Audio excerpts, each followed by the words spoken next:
हरे कृष्ण भगवद्गीता अध्याय 2 सांख्य योग श्लोक 42-43 यामिमां पुष्पितां वाचं प्रवद्यन्त विपश्चितः वेदवादरतः पार्थ नान्यदस्तीति वादिनः कामात्मनः स्वर्गपरा जन्म कर्म फलप्रदां क्रियाविशेषबहुलां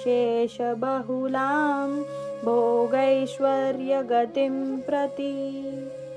याम इमाम हे सर्व, पुष्पितां शोभायुक्त अलंकारिक वाचम शब्द प्रवदंती म्हणतात, अविपश्चितः अल्पज्ञ लोक, वेदवादरतः वेदांचे तथाकथित अनुयायी, पार्थ हे पृथापुत्र, नाही अन्यतः अन्य काही, अस्ति आहे, इति याप्रमाणे वादिनः समर्थन करणारे किंवा म्हणणारे, काम आत्मनः इंद्रिय तृप्तीची इच्छा करणारे, स्वर्गपरः स्वर्गप्राप्ती हेच ध्येय मानणारे, जन्म कर्म फल प्रदाम सकाम कर्म चांगला जन्म इत्यादी फळे देणारे, क्रिया विशेष थाटामाटाचे विधी, बहुलाम विविध, भोग इंद्रिय भोग, ऐश्वर्य आणि ऐश्वर्य किंवा संपत्ती, गतिम प्रगती, प्रति त्याकडे।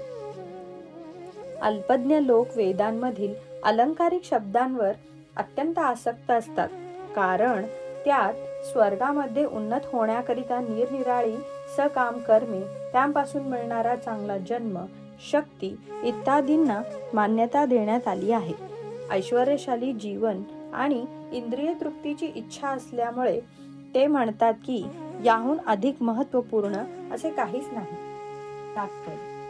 सामान्यतः लोक बुद्धिमान नसतात आणि अज्ञानामुळे ते वेदांमध्ये सांगितलेल्या कर्मकांड भागातील सकाम कर्मांवर अत्यंत आसक्त असतात।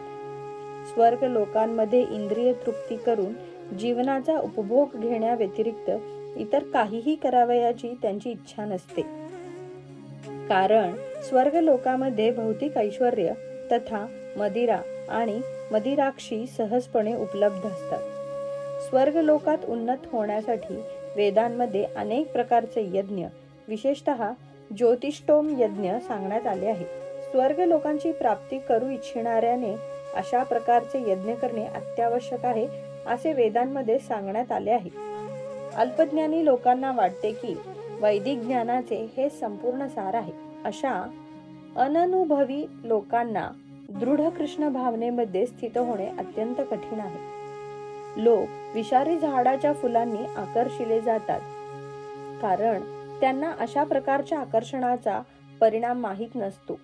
तद्वत अज्ञानी लोक अशा स्वर्गीय ऐश्वर्य तथा त्यामुळे प्राप्त होणाऱ्या इंद्रिय भोगांकडे आकर्षिले जातात।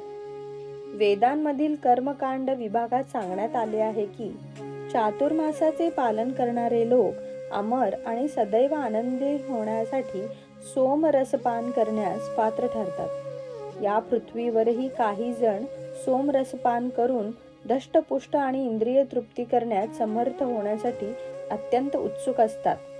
अशा व्यक्तींचा भौतिक बंधनातून मुक्त होण्यावर विश्वास नसतो आणि वेदांमध्ये सांगितलेल्या शोभायुक्त विधींमध्ये ते अत्यंत आसक्त असतात।